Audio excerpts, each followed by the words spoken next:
আজকে হঠাৎ দোকানে দেখে ভাবলাম যে এইটা দিয়েই আজকে শরবত করব। নিয়েছি সঙ্গে গন্ধরাজ লেবু, দারুণ গন্ধ। সেটাকে দুটো ছিল, একটা এরকম দেখানোর জন্য রেখে দিয়েছিলাম, আর আরেকটা এই যে খোসা এরকম ভাবে কেটে শুধু ডুমো ডুমো করে কেটে রেখে দিয়েছিলাম। আর সঙ্গে পাতা নিয়েছি, কিছুটা পাতা ছিল লেবুর সঙ্গে, তাই নিয়েছি। আর নিয়েছি একটা জলজিরার প্যাকেট, সঙ্গে চিনি, নুন, আমার কাছে বিট নুন ছিল না তাই এমনি নুনই নিয়েছি, আর আছে ক্যাম্পা। এই যে এই লজেন্স গুলোকে আমি ছাড়িয়ে নিলাম। এইবারে এটা মিক্সিতে একটু গুঁড়ো করে দেবো, মানে একটু ঘুরিয়ে নেবো। আর লজেন্স গুলোকে একদম ডাস্ট করে নিয়েছি এতে মিক্সিতে।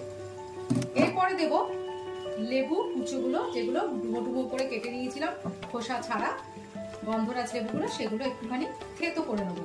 আচ্ছা, থেতো করতে গেলে যে আমার ওই থেতোর মেশিনটা লাগবে, মেশিন নয় যেটাকে বলে ডান্ডা, সেটা কোথা থেকে পাবো? আরে আছে, বুদ্ধি আছে তো আমার। এই যে প্রত্যেকটা গৃহিণীর বাড়িতে এই বেলান আছে, চাকি বেলানের বেলানটা, সেইটা দিয়ে এই দেখো,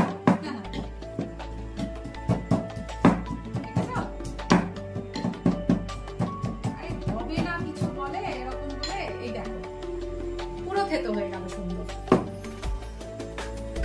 এর মধ্যে দেবো এই লজেন্স গুলো,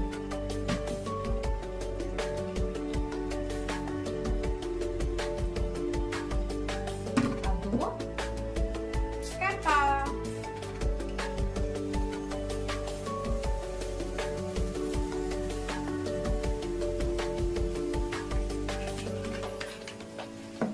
দেবো জলজিরা, অল্প একটু নুন। এবার এটাকে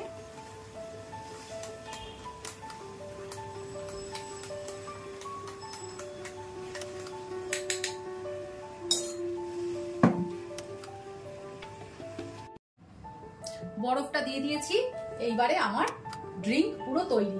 এটা গরমে পুরো শরীরটাকে ফ্রেশ করে দেয়, আর এত সুন্দর খেতে হয় না। আগে বানিয়েছিলাম তো তাই বুঝতে পারলাম, এত সুন্দর খেতে হয় যে কি বলবো। একবার খেয়ে দেখি।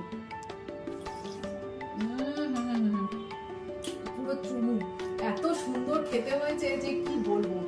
কোনো কিছুই নয়, সবকিছু বাড়িতে থাকে, শুধু একটু ক্যাম্পাটা কিনে নিয়ে আসতে হবে।